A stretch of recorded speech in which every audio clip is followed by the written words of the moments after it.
Nós hoje estamos falando sobre gravidez na adolescência, aproveitando, né, o mote do presidente Bolsonaro com sensibilidade, acerto, penso eu, tem instituído o dia 1º de fevereiro como início da semana de prevenção à gravidez na adolescência.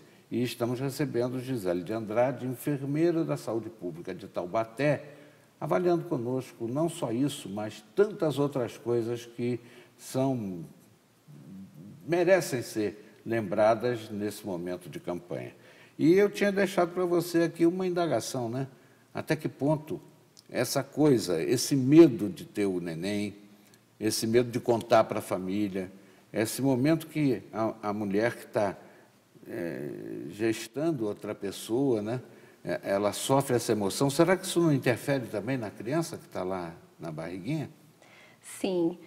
Primeiro, é importante lembrar que esse medo de enfrentar a família, esse medo de não saber qual é a perspectiva do futuro, porque essas meninas acabam parando de estudar e não conseguem se realizar profissionalmente, também tem essa questão desse medo em seu desenvolvimento profissional.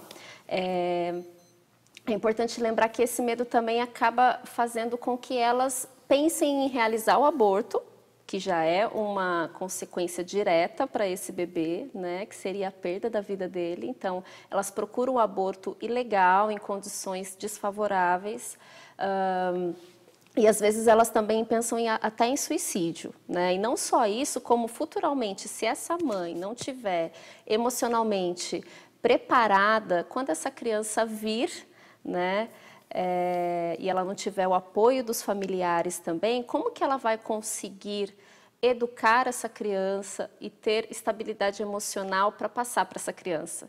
Porque a criança ela é o resultado daquilo que está em volta.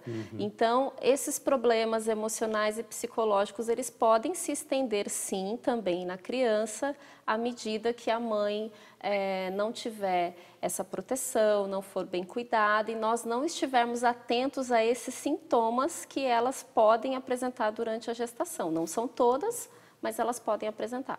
Gisele e telespectadores, eu trabalhei em emissoras de rádio muito populares no Rio de Janeiro, tinha programa de auditório, e em pelo menos 2 ocasiões a gente se deparou com a polícia lá dentro porque foi encontrado feto no vaso sanitário. A dinâmica do crime eu sei qual foi, mas não vou explicar porque senão posso estar passando ideia de alguém fazer uma besteira dessa. Mas era uma coisa grotesca que produziu o aborto no banheiro da emissora de rádio.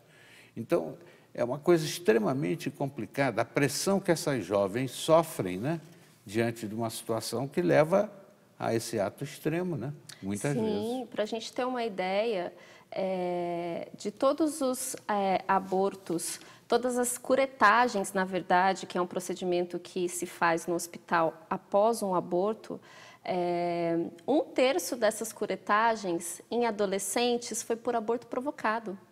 Então, é um número muito grande, o aborto provocado é mais comum do que a gente imagina, nas adolescentes principalmente, e isso também gera uma outra complicação, porque elas fazem o aborto de forma irregular, em clínicas clandestinas, sem nenhuma condição sanitária adequada para se fazer, e de equipamentos, de asepsia, enfim, todo o cuidado de higiene, como muitas vezes elas apresentam complicações pós-aborto e por medo de uma represália no serviço de saúde, ela acaba não procurando serviço de saúde após o aborto. Né? Isso pode gerar outras consequências, como infecções generalizadas e até a morte. Então, é uma situação bastante delicada e que deve ser trabalhada durante o pré-natal dessa adolescente também. E quem sabe numa campanha preventiva, né? A escola pode ser um bom cenário para levar uma campanha como essa que o presidente da República deve estar intencionado ao criar esse dia e essa semana preventiva? Eu entendo que a escola é um dos melhores locais para se fazer educação em saúde, porque a gente observa que na saúde pública, na atenção básica, os adolescentes procuram muito pouco para falar sobre prevenção, para tirar dúvidas, apesar de estarmos sempre abertos para isso. Então, instituir, inclusive, essa matéria, esse conteúdo no currículo de educação é importantíssimo. Falar abertamente sobre o assunto, ensinar como fazer a prevenção, permitir que os adolescentes tragam seus questionamentos para que isso seja conversado, esclarecido, é fundamental para a prevenção. Aí vai vir alguém dizer, não, mas aí tem que tirar os meninos da sala, senão eles não vão deixar a coisa evoluir, vão ficar fazendo chacota. Dá para fazer a palestra de prevenção com todo mundo na sala de aula sem deixar virar bagunça? Dá para fazer sim, depende muito da forma com que a gente vai abordando os adolescentes, deixando-os à vontade, mas ao mesmo tempo colocando o respeito dentro da conversa e dizer que a gente está ali para ajudá-los. Aqui em Taubaté a gente costuma fazer essa roda de conversa de forma separada, as meninas e depois os meninos, porque as indagações são diferentes. Mas os meninos também, né?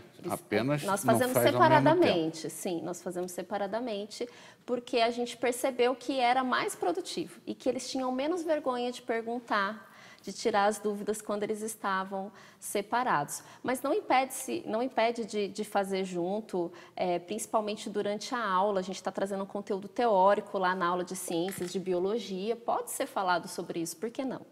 Porque é muito importante também, às vezes, pai e mãe têm uma dificuldade maior de conversar com o filho sobre isso, né? É uma coisa curiosa, mas é uma espécie de um tabu.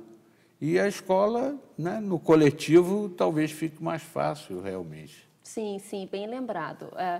Eu acho que não é só um tabu. Essa questão da sexualidade, ela é regida pelos padrões sociais vigentes da época, né? Isso vem se modificando há muito tempo, mas ainda existe um certo receio em falar sobre o assunto, o medo de incentivar precocemente a sexualidade, mas precisamos entender que ela já está aí de forma precoce. Nós não estamos incentivando, nós estamos fazendo o contrário, ensinando e educando em saúde para que elas previnam uma gravidez indesejada, precoce e as doenças sexualmente transmissíveis também. E nessa aula ensina-se, inclusive, também o uso da camisinha. Sim, nessas rodas de conversa que nós fazemos nas escolas aqui em Taubaté, nós mostramos como se faz o uso da camisinha, sim. Não é bom que se pratique, né, a sexualidade na adolescência, mas se realmente não tiver jeito, é melhor com a camisinha do que sem ela. Sim, exatamente. Uhum. E essa visitação se dá apenas nas escolas públicas ou nas particulares também? Nesse momento, nós fazemos só nas escolas públicas, isso faz parte do Programa de Saúde da Escola, que é um programa do governo federal. Nós fazemos com os alunos do ensino fundamental a princípio dos 9º anos. Mas a gente queria também aproveitar essa oportunidade para dizer que os adolescentes podem procurar o serviço de saúde, que eles podem sim se consultar sozinhos, que eles não precisam levar uma pessoa que seja maior de idade para ir lá conversar com o médico, com o enfermeiro, tirar suas dúvidas, marcar sua consulta. Isso é um direito que eles têm. É no Programa de Saúde da Família?